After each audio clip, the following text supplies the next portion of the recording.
Pendidikan Agama Islam dan Budi Pekerti. Kelas 6 Sekolah Dasar. Pelajaran 2. Ketika bumi berhenti berputar, iman kepada hari akhir.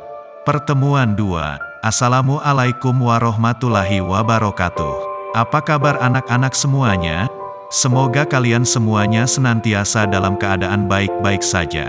Pada pertemuan pertama, kalian sudah belajar tentang makna hari kiamat. Pada pertemuan ini, akan kita pelajari macam-macam hari akhir. Nama-nama hari akhir, serta tanda-tanda hari akhir. Anak-anak, hari akhir atau hari kiamat dibagi menjadi 2. 1. Kiamat sugro atau kiamat kecil. Tahukah kalian apa kiamat sugro atau kiamat kecil itu? Kiamat sugra ialah peristiwa hancurnya sebagian alam dan makhluk hidup, atau hancurnya alam di sekitar kita. Contoh kiamat sugro adalah 1. Kematian seseorang. 2. Bencana alam seperti gunung meletus, gempa bumi, tsunami, air bah atau banjir bandang. Kiamat kecil dapat terjadi di mana saja di atas bumi ini. Kiamat kecil dapat menimpa siapa saja dan di mana saja. Kiamat sugro atau kiamat kecil bisa saja terjadi karena ulah manusia sendiri.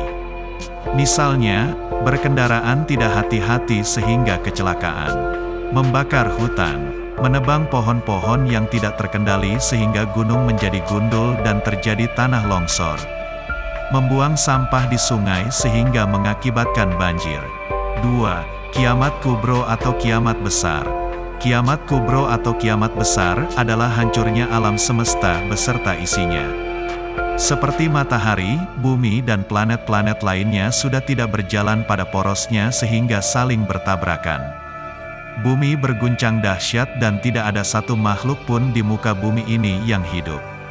Allah menjelaskan di dalam Al-Quran surat Az-Zalzalah ayat 1-2. Bismillahirrahmanirrahim.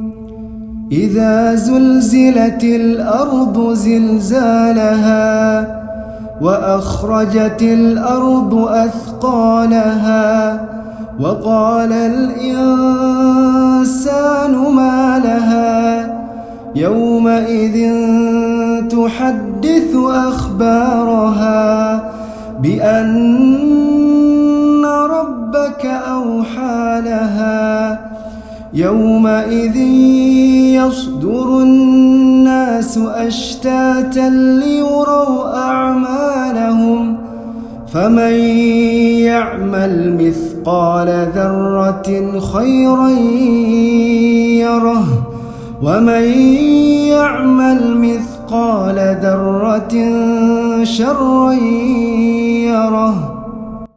Kelak di hari akhir setelah alam semesta dihancurkan, manusia dibangkitkan kembali dari alam kuburnya. Kiamat kubro lebih dahsyat dan tak ada seorang pun yang tahu kapan akan terjadi. Bahkan, Nabi Muhammad SAW pun tidak diberitahu oleh Allah Subhanahu wa Ta'ala. Hanya Allah yang tahu.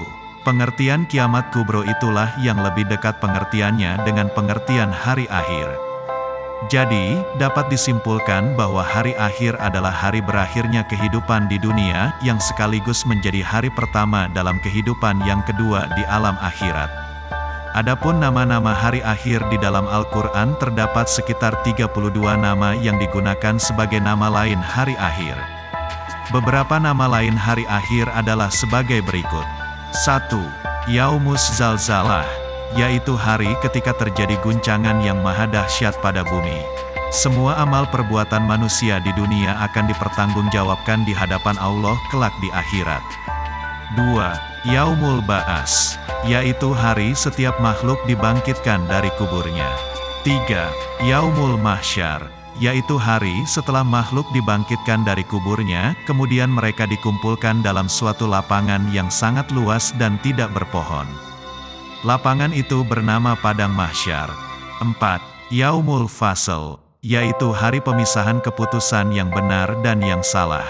Pada hari itu Allah memberi keputusan yang benar dan adil kepada hamba-hambanya. 5. Yaumul Wa'id, yaitu hari ketika Allah melaksanakan ancamannya berupa azab kepada setiap makhluk yang tidak melaksanakan perintah-perintahnya. Nama-nama tersebut sekaligus juga peringatan bagi kita agar mempersiapkan bekal amal kebaikan untuk hidup abadi di akhirat kelak. Baiklah, anak-anak, walaupun hari akhir merupakan rahasia Allah dan terjadinya secara tiba-tiba, tapi Allah memberikan tanda-tanda kedatangannya seperti yang dijelaskan dalam Al-Quran. Tanda-tanda datangnya hari akhir ada dua macam, yaitu sebagai berikut. 1. Tanda-tanda kecil yang berarti kiamat sudah dekat. 2. Tanda-tanda besar yang berarti hari akhir sudah dekat betul waktunya. Tanda-tanda kecil, diantaranya sebagai berikut. 1. Ilmu agama sudah tidak dianggap penting. 2. Banyak ulama muslim yang wafat. 3. Maksiat makin terang-terangan dan kejahatan di muka bumi makin merajalela. 4. Minuman keras dan barang terlarang, seperti narkoba, bebas beredar sehingga menimbulkan tindakan kriminalitas yang merajalela. 5. Jumlah wanita lebih banyak dari laki-laki, dengan perbandingan 50:1. 6. Banyak laki-laki yang perilakunya menyerupai perempuan, atau sebaliknya perempuan berperilaku seperti laki-laki. 7. Banyak terjadinya gempa bumi. 8. Pembunuhan merajalela. 9. Banyak peperangan dan kerusuhan di muka bumi ini. 10. Banyaknya manusia yang menginginkan dirinya mati. 11. Munculnya orang-orang yang mengaku sebagai nabi atau rasul. Tanda-tanda besar, diantaranya sebagai berikut. 1. Matahari terbit dari barat. 2. Munculnya binatang ajaib yang bisa berbicara. 3. Adanya bangsa Yakjuj dan Makjuj, bangsa pembuat kerusakan di bumi. 4. Lahirnya Dajjal, tukang dusta, yang mengaku dirinya sebagai Tuhan. 5. Adanya Imam Mahdi, seorang juru selamat pada akhir zaman. 6. Rusaknya Ka'bah. 7. Lenyapnya Al-Quran dari mushaf dan hati manusia. 8. Seluruh manusia menjadi kufur. Setelah kita mengetahui makna dan tanda-tanda hari kiamat serta meyakininya, ada hikmah yang dapat kita ambil antara lain sebagai berikut. 1. Kita bertambah yakin dengan kebesaran dan kekuasaan Allah. 2. Kita bertambah semangat mengerjakan amal kebaikan. 3. Kita menghindari perbuatan yang dilarang oleh Allah seperti berkelahi, menggunakan obat terlarang seperti narkoba, minum minuman keras, mencuri, memfitnah, dan sebagainya. 4. Bersikap jujur, disiplin, dan bertanggung jawab dalam melakukan pekerjaan. 5. Selalu waspada dan menjaga lingkungan sekitar rumah atau sekolah. 6. Tidak menunda-nunda melakukan amal kebaikan, seperti melakukan sholat 5 waktu, mengerjakan pekerjaan rumah, dan sebagainya. Demikianlah anak-anak, pelajaran kita hari ini. Insya Allah, akan kita lanjutkan pada pertemuan berikutnya. Selamat belajar dengan semangat di rumah. Wassalamualaikum warahmatullahi wabarakatuh.